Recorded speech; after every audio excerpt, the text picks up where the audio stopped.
My name is Nicole Heim, and welcome to a video where we're going to look at working with percentages. Percentages are very important.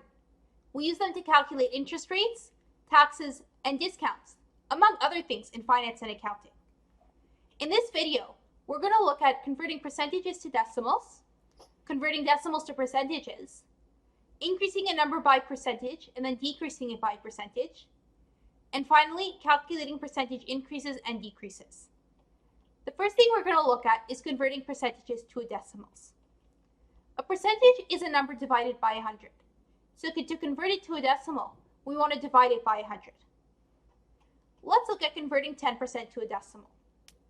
To convert 10%, we do 10 divided by 100, which gives us 0.1. But there's a shortcut. To convert a percentage to a decimal, we can move the decimal points 2 places to the left. We can move the decimal point 1 spot and then 2 spots, and this also gives us the decimal, which is 0.1. Let's look at the opposite, which is converting decimals to percentages. To convert a decimal, we multiply it by 100%. So let's look at converting 0.1 to a percentage. In this case, we would multiply 0.1 times 100%, which gives us 10%. There's another shortcut for this situation. We can move the decimal point 2 places to the right. And take your 0.1, move the decimal spot 1 spot, 2 spots, and this also gives us 10%. Let's look at a summary of the shortcuts. To convert a percentage to a decimal, we can move the decimal place 2 places to the left. And to convert decimals to a percentage, we can move the decimal point 2 places to the right. We're now going to look at increasing a number by percentage. To increase a number by percentage, we find the percentage of the original number that we're increasing it by multiplying the original number by the percentage increase, and then adding it to the original number. In math, whenever we hear of, it means multiply. Let's look at a quick example. Let's say we go to a store to buy a $50 product, and we need to pay a 15% additional tax. How much do we pay in total? To find the total price we pay, we multiply $50 times 15% to find the tax we pay, and then add it back to $50. And this gives us 57.5. Let's now look at the opposite case, which is decreasing a number by percentage. To decrease a number by percentage, we take the original number and subtract it by the original number times the percentage decrease.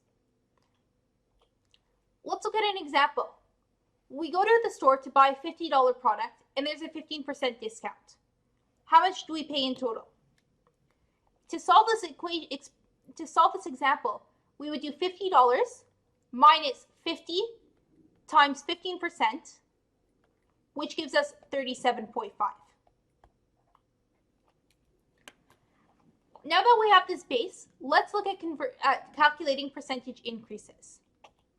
To calculate the percentage increase, we would take the final number minus the original number and divide it by the original number. We want to find the difference between the final number and the original number as a percentage of the original number. Let's look at a quick example. Let's say bike prices increased from $400 to $500. What percentage did they increase by? To solve this example, we will take the final number, which is 500, subtract 400, and then divide it by 400. And this would give us 25%. Let's now look at the opposite case, which is calculating the percentage decrease. In this case, we would do the original number minus the final number divided by the original number. Once again, we want to find the difference between the two numbers as a percentage of the original number.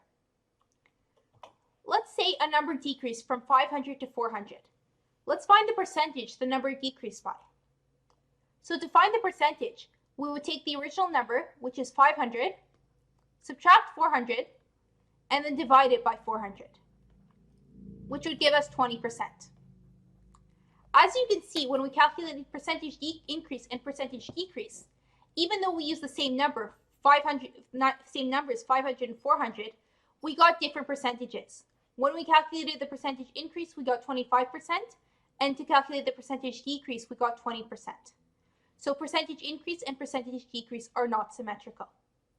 I hope this video has been helpful, and I'm sure you'll see a lot of percentages in accounting and finance.